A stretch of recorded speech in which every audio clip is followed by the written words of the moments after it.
Good morning, my brothers and sisters. Welcome to episode number 6 and Be With Me in the book of Romans. Today, we're going to title and do this. We're going to look through our iPhotos for God.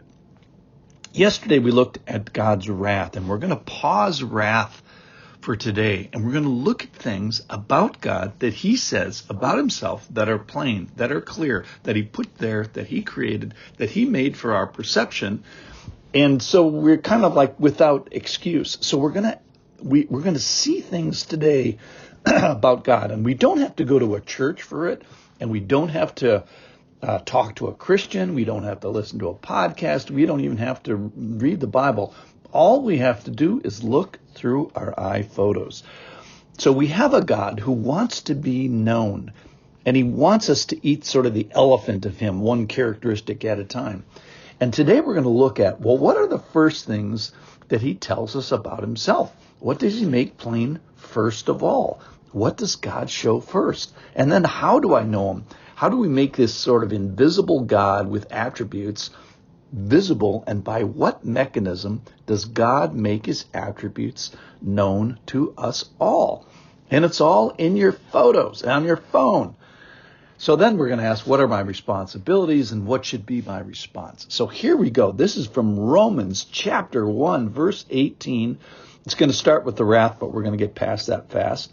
For the wrath of God is revealed from heaven against all ungodliness and unrighteousness of men, who by their unrighteousness suppress the truth. And that's what we are going to talk about today, is suppressing things that is plain about God. Verse 19, 1:19, for what can be known about God is plain to them, because God has shown it to them.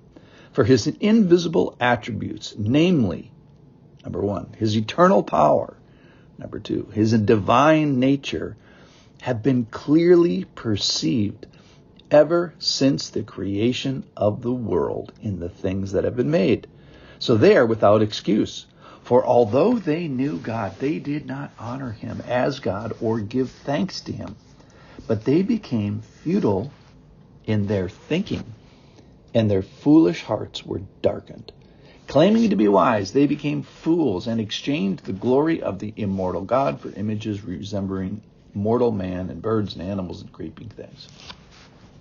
So here today, we have the revelation of God. That is, he says that in creation, there's stuff about me that is clearly perceived in the things that I have made. Specifically, my power and authority.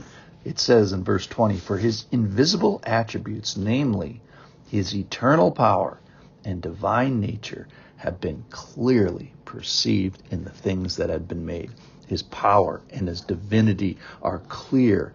That is perceived. That is, they have been sent out. They have been received. They have been recorded. And it's our responsibility. So I was thinking about, first of all, the NASA scientists who sent up the Hubble telescope and then the Webb telescope. And their whole job is to find new created stuff that's never been seen before and sort of get that awe of discovery. And then I was thinking about doctors who systematically study the design of perhaps the greatest creation, the human body. And then I was thinking, I'm just keep lowering the bar. How about anybody who has taken a picture, let's say of a spider's web in the dew, or maybe a sunset, or maybe a rainbow, or maybe a beach scene or something like that. You don't have to go to heaven. Or when we go to heaven, we are not going to be able to say, God, I did not know you. I didn't know that you existed. And God's going to say, hey, hand me your phone for a second. Let's go to your photos. And then he's going to scroll through your photos, and he's going to say, I made that. In fact, he says that. I made this thing. Verse 19, for what can be known about God is plain to them, because God has shown it to him. In fact, I showed you, let's say, this beach sunset scene. I made that, is what God's going to say. And you saw it, and you clearly perceived it. In fact, you took a picture of it. So you are without excuse. It's plain. And then he's going to say, hey, I put you on that beach. I showed it to you. And you took this picture of it. And I took this invisible part of myself and I made it visible through creation. So you knew me. You perceived me plainly. But here's the bad guy in the story here. He, in our little scheming unrighteousness, suppresses the truth. So the unrighteous person suppresses that and says, nope, I'm going to sit on that. I'm going to suppress what you showed me. And I'm going to say that I'm wise, even though I'm not. And I'm going to sit on honor and thankfulness, which is what's supposed to be the response. And God's going to say, no, you saw these things and you even have it documented. So God, the goal here is for God to be appropriately honored. He's made himself known in the things that he's created. His eternal power are shown. His divine nature are shown. And we're supposed to say, hey, I'm not alone here. I didn't make this. So here's the exercise for today. Is get your phones out. You're probably a lot of people listen to this on their phones. You can do it now, or you can do it when the podcast is over. We're nearly done. Scroll through your photos and find the things that God has shown you, that you have perceived, that you have appreciated in the created things. Maybe you'll find grandchildren and people and feasts and blood moons and fall grasses and red leaves. And then there's supposed to be a response.